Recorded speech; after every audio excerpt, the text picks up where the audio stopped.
Hello everybody out there, Chris here, and welcome back to another Dark Avengers comic book review.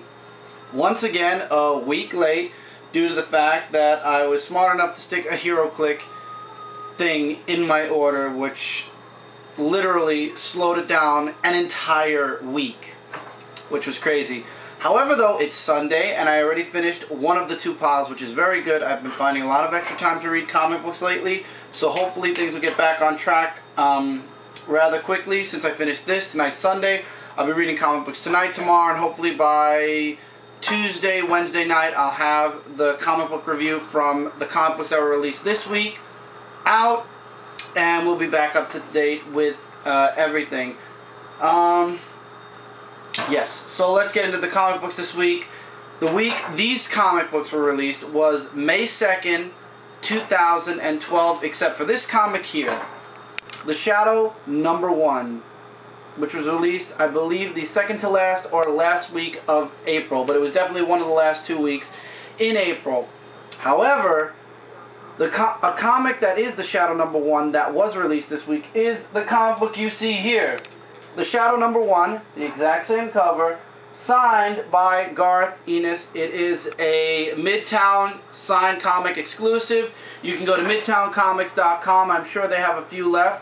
I believe it's a randomly picked cover though, so you might not get that cover. It's a randomly picked cover. I was lucky enough to have both Alex Ross covers, one signed and one not. Not the case always. You might get a different cover, so don't think that's definitely 100% going to be your cover. You probably will get something different. It's a possibility. It's a flip of a coin. Anyway, I was a fan of the series when I was a kid. I remember watching it. They made a movie with one of the oh god, what was one of the Baldwin brothers, I think it was Alec Baldwin. I don't know, but anyway, there was a Shadow movie. There was an older version of the Shadow comics. This is way back in the day though, guys. Dynamite's bringing back a lot of old series, which is really awesome and really cool. I read this comic. It's very easy to get a little bit lost though at times. It's really a good introduction. However, I feel like there's just minor gaps here and there in the book. I want to give you guys an example of some awesome artwork. Dynamite has absolutely spectacular. I want to show something better than that. Definitely very gory. I believe it's M for mature. Also, Dynamite does not put, just like Image now, see the barcode? No, you don't. Why? Because it's in the back. I like that. I like that a whole lot, that they put it in the back instead of in the front of the book. Here we go. Nice artwork. Really, really nice artwork. The best part was towards the end where he's talking to, oh god, what's her name now? Margot Lane, and she's like, how long are you going to be the Shadow? And he's like, longer than you're going to be Margot Lane. And she's like, what do you mean by that? And he starts laughing, he just walks off. And that's how the book kind of leaves you off. I loved it. The story is, somebody is in the United States. It's when the Chinese were invading. This is taking place back in the day, around when the Japanese, I believe, bombed Pearl Harbor. I don't know. I was a little bit lost with this book, but like I said, I wanted to get these books done, so it was a briefy read, to be honest. The next part I'll be more attentive to what's going on. But he's searching for one of the brothers of an army from Japan, I believe it is, and they're looking to invade America, so it's up to the Shadow to stop them, and it's really awesome. I'm enjoying this.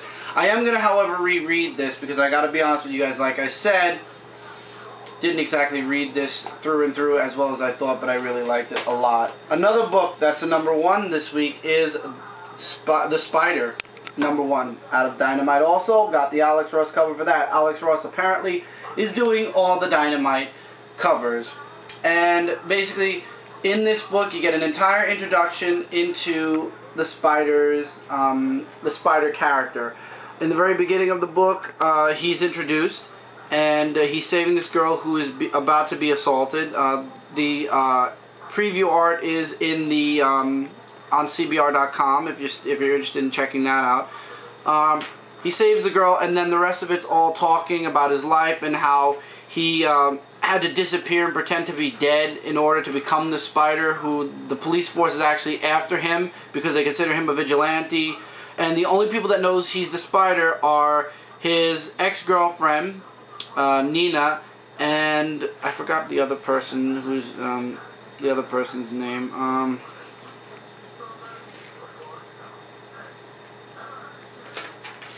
believe it's the commissioner. No, there's another guy that's introduced whose name is no, I can't pronounce his name. I don't think. Ram. His name is Ram, and he also knows that he's the Spider. And it turns out there's a new crime scene. He's called in as a civilian. He works with a detective known as Stanley Kirkpatrick, and from time to time he goes in there and he does like crime scene work, and he works with the police. So it turns out he goes into this crime scene and a bunch of people, it looks like an experiment gone wrong. You also get another rundown of all the stuff that the Spider's done in the past, and then it turns out that there's like a zombified person, like some type of an experiment, and you get introduced to a new villain who's known as Amput. And basically that's where you left off with a cliffhanger ending. I won't spoil the cliffhanger ending. The artwork is beautiful. The story is compelling. I would absolutely recommend you check out issue 1. I actually told Michael he should read issue 1. I know he's a Spider-Man fan, and you know, I thought this would be more along the lines of a Spider-Man thing. I'm pleasantly surprised to say that I was completely wrong, and I enjoyed this emphatically. I will definitely be coming back for issue 2. I would say, guys, check it out. Another number 1, and this is actually on time, because I ordered this a week late, but it's on time, and I had the ability to stick it in this review. Manowar, Valiant Comics is back, number 1. I was very skeptical. I didn't want to get it. I remember going over it the week I made the order for these comic books and said, nah, forget it. I'm not interested. It's something new, and I very rarely jump in on brand new series unless it really compels me. I remember watching a video, and somebody mentioned something about Manowar and that it's something that everyone should check out, and they were talking about the Roman Empire and and aliens, and I was like, okay. Now my curiosity's peaked. I've got to check it out. The beginning of the story, you're in Roman times, and these people who are living they live like on the land. You also get a nice little rundown in the very beginning over here of what goes on. Oh, what are these people considered?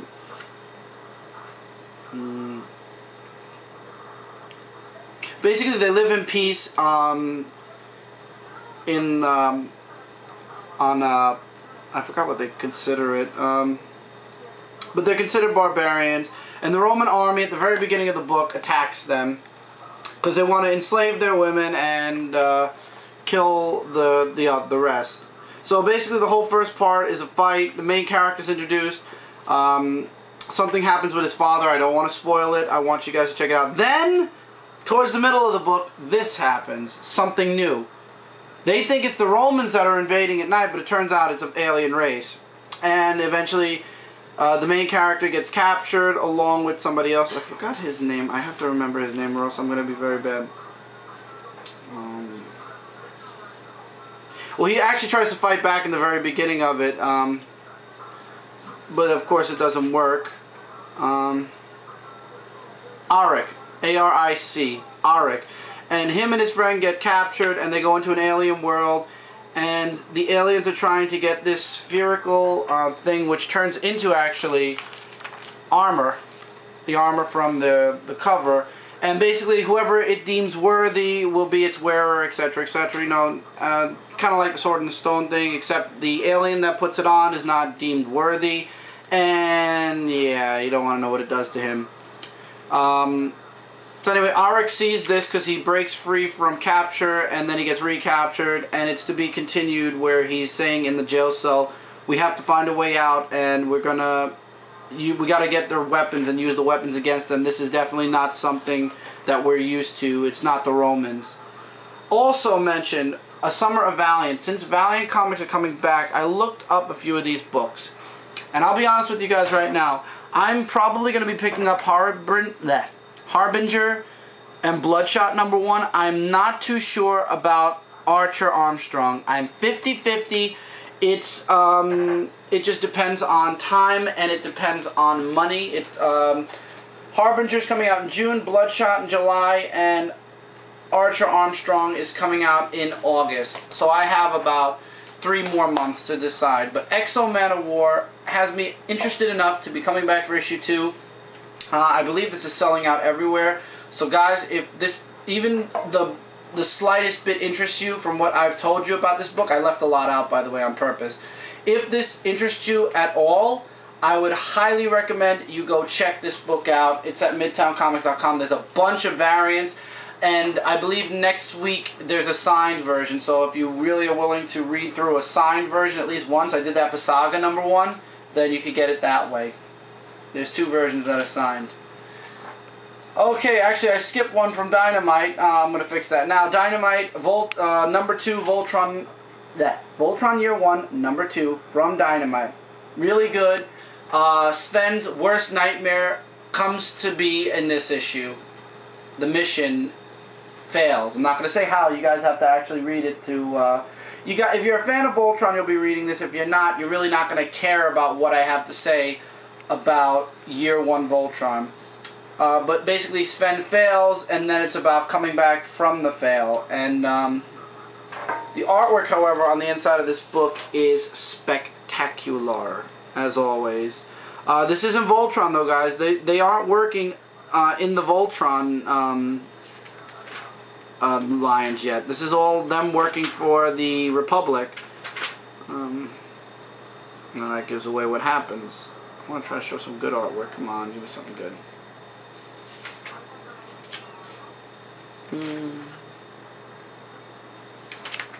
Yeah, that page is the best one I can give you. So Voltron before they were Voltron. That's the best way I can put it for you guys. And I liked it. I'll be coming back for the next issue. I believe it's a 5-part mini. I'm not too sure. I don't even know if it's an ongoing at this point. I heard it was a mini, but I'm enjoying it, so I don't mind whatever it is. I like it. The princess still has not shown up, though she is on all the covers. Oh well. Really good. I'd say check it out if you're a Voltron fan. Also this week, this did not come out this week. This came out sometime in April, I believe. Whispers #2. I finally caught up on my Whisper story. Okay, in this issue, we left off in the last issue where he was going to go into his ex's house and see what she really thought of him, because he could read people's minds and everything while they're asleep or while they're awake in this state, in his ghost state. He turns out not to do that, but then he hears this creepy voice as he's flying back to his body, I'm guessing. And then he wakes up and he goes to try to tell his ex that everything that's happened and that it's real, and she basically thinks he needs help, mental help. She thinks there's something wrong with him. Later on in the book he meets somebody new, and this person actually believes him.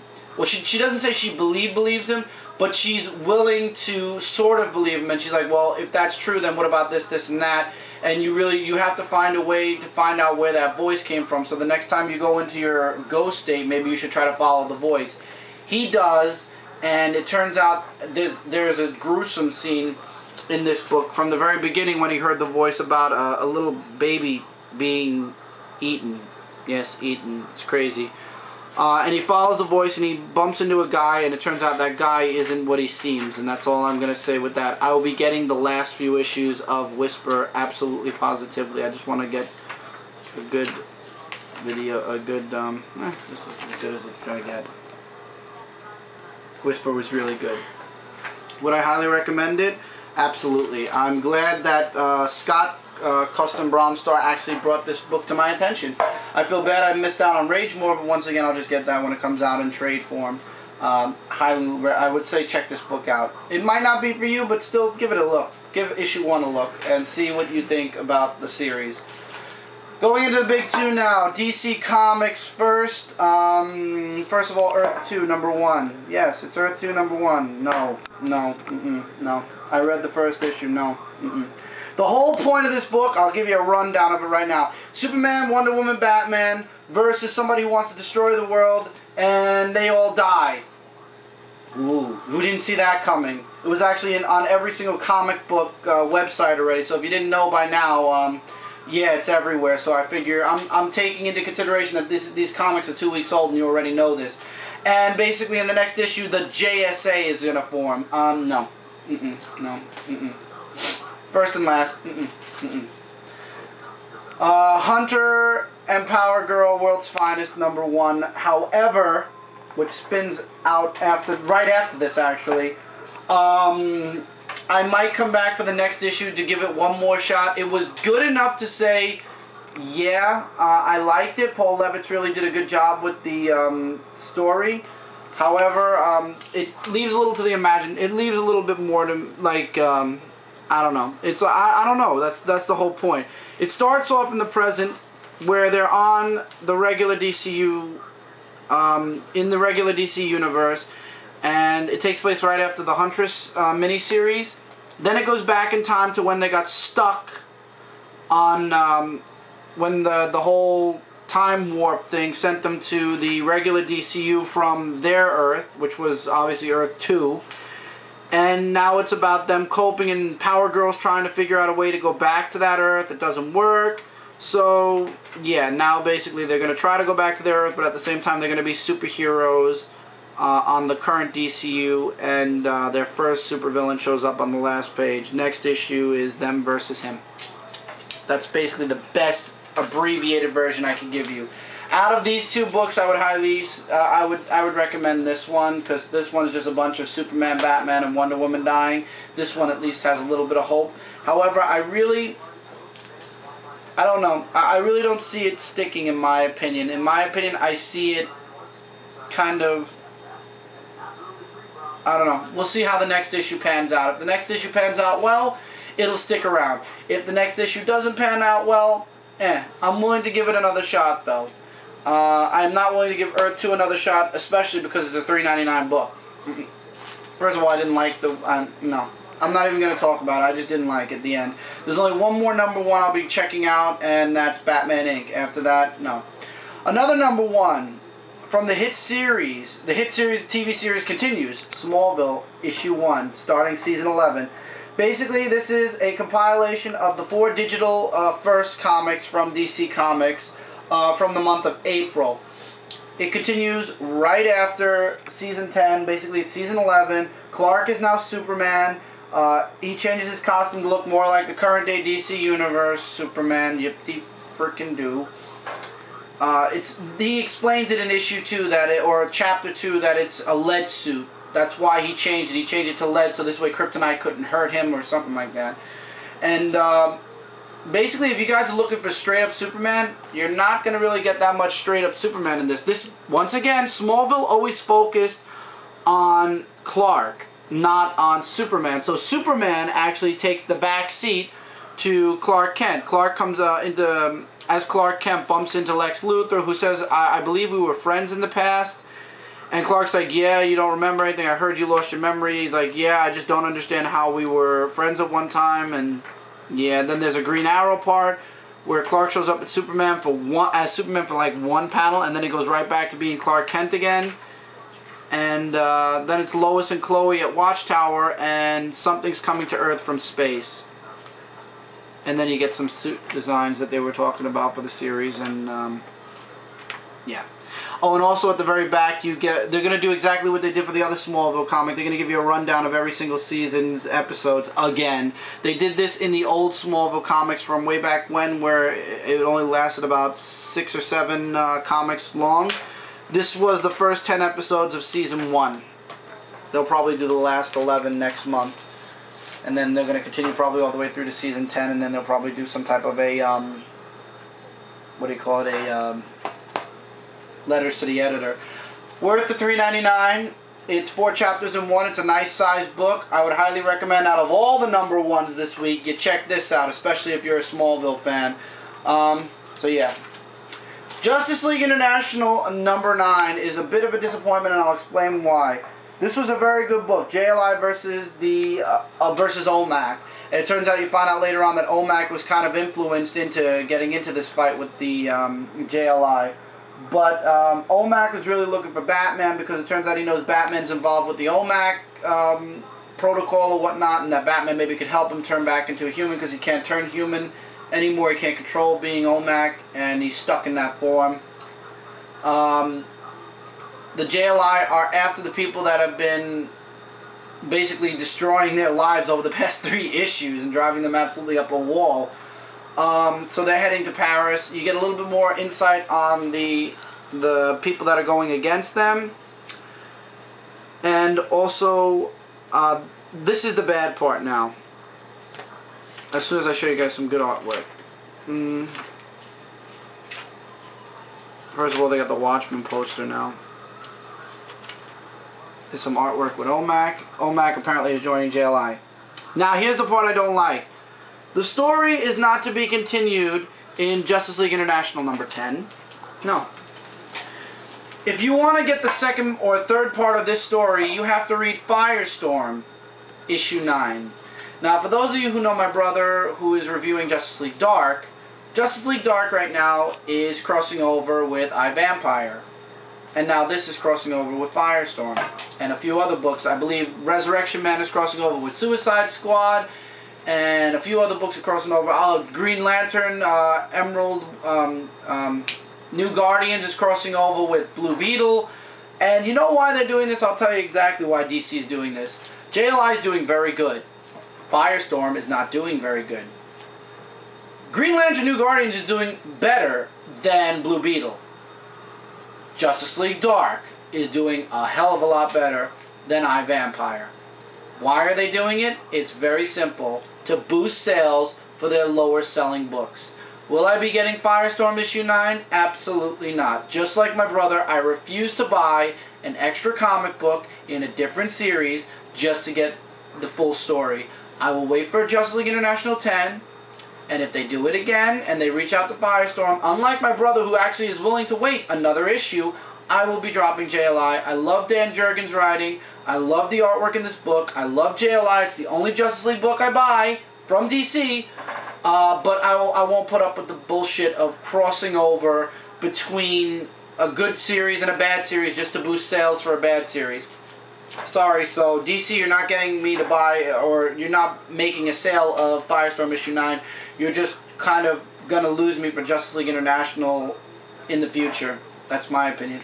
2 books that are the best ones of the week. First, Animal Man issue 9. Animal Man, his body's been possessed by the Rot, and he's in the world of the Red. And basically he's telling the creature who's on this cover that he thinks his body was taken over. Well, he knows his body was taken over and he's dead, and he needs the totems of the Red to send him back to protect his daughter, while on Earth, his body being possessed by the Rot is now heading for the daughter, and he's going to somehow trick her into going someplace so the Rot will consume her and she'll be part of the Rot. My favorite picture in this entire book, which was brilliant, it was towards the end where Animal Man has to cross the sea of red to get to the totems, and I'm sorry, but this page was, wow. Very out there, but out there in a good way. It was just awesome to read. And something Mike will be interested in the next issue of Animal Man, issue 9, Justice League Dark is going to be making a guest appearance. I don't believe it's a crossover, but I believe they will be making an appearance, and that is really, really good. And that is a very abbreviated version of what happens in here. You're just going to have to read Animal Man. It is too good to spoil too much in. You just got to read it yourself. The artwork and the imagination in these books are amazing. I love Animal Man. And another book I really love is Swamp Thing, and that's it. We're up to issue 9. Swamp Thing versus Abigail Arcane. It's not, as my friend Mark, Ghost Critic, said, it's not what you think, though. Swamp Thing refuses to fight. Instead, he wants to try to wake Abby up, so to speak, and break her away from the Rot. And he does. He does, and he does it in a way, in a method by, he did something to her a few issues back that I'm not spoiling that. I'm not going to spoil that at all, but Abby does break away from the Rot long enough, and I love this picture. This is a great shot of Abby, and this is a good entire page. And she actually fights against the Rot and destroys it. Spoiler, I guess, there. And her and Swamp Thing walk off. However, somebody from Swamp Thing's past is coming back because of the rot. And I won't say who, because you got to read this to find out. But in the next issue, you're going to see more about that person. But I will say one thing. It's somebody from Swamp Thing's past that, yeah, hell is about to rain down on Swamp Thing in Swamp Thing comics for a while. So I'm guessing the rot is continuing in both Animal Man and Swamp Thing. It's going to stick around for a while. That's fine. Jeff Lemire and Scott Snyder are doing respectively awesome jobs on these comics. There are very few DC comics nowadays that I like. These two are one of the few. Two of the few. And when I say few, I'm talking about I could count how many series I like on my two hands. Going into Marvel, where I can count 1,000,001. Actually, let me do this first. Where I can count 1,000,001 different series that I like. I'll do this first. First off, this did not come out this week. This came out the last week of April. It's FF number 17. It's a hilarious read. Highly recommend you guys get this book. It's Johnny Storm moves in with Peter Parker, and the crazy stuff that goes on in this book, it's hilarious. It's a one-shot, one-issue story. I know I said I'd never pick up FF again. However, when I heard it was a one-issue thing, and it's all about Johnny Storm moving in with Peter Parker, and all the crazy stuff, and when I say crazy stuff, I'm talking crazy stuff happens in Pete's apartment. I knew I had to buy it. I loved it. I would say, please. The last page was worth. The last page is hilarious. I'm not showing it. You got to buy this issue. I don't buy FF, and I won't be coming back for issue 18. However, this book was worth it. I loved it. It was worth the read. It's a one-issue story. Pick it up. It's hilarious. Please, you'll love it. Now, this book came out a week late. This book was released this week on the 9th. However, it was supposed to be released on the 2nd because this is a 5-issue, 5-week miniseries. And apparently it didn't come out on time for the 2nd. So if you're looking for issue 1, you're going to have to go to the week of the 9th. Issue 1 and 2 were on the week of the 9th's release. So if you want to get this book, it's on May 9th on Midtown Comics. It came out a week late, but it was supposed to come out this week. It's supposed to be all 5 weeks of May. And this is Hulk vs. Avengers, or Hulk Smash Avengers. This takes place way back in the day when the Hulk first joined the Avengers and then left the Avengers. Artwork, they tried to mimic the artwork from back in those times, and I think they did a really bang-up job. I want to go back to the beginning. The beginning was a little better. This is back when the Avengers were Ant-Man, Thor, Iron Man, Cap, and Giant Man and Wasp. And they're all trying to relax the Hulk. The Hulk ends up joining Baron Zemo and fights against the Avengers. And it turns out that in the end, basically, Hulk walks away. He says he just wants to be left alone. Don't bug me. And Cap says, you know what, let him go. It doesn't matter. Hulk just wants to be left alone. Let's leave him alone. And that's that. Also, there's an advertisement for the next Red Hulk story. I'll talk about that in a second. Mike's saying wrap it up. We'll come back, conclude this, and conclude Marvel, and conclude the entire week of May 2nd. See you guys in the next part.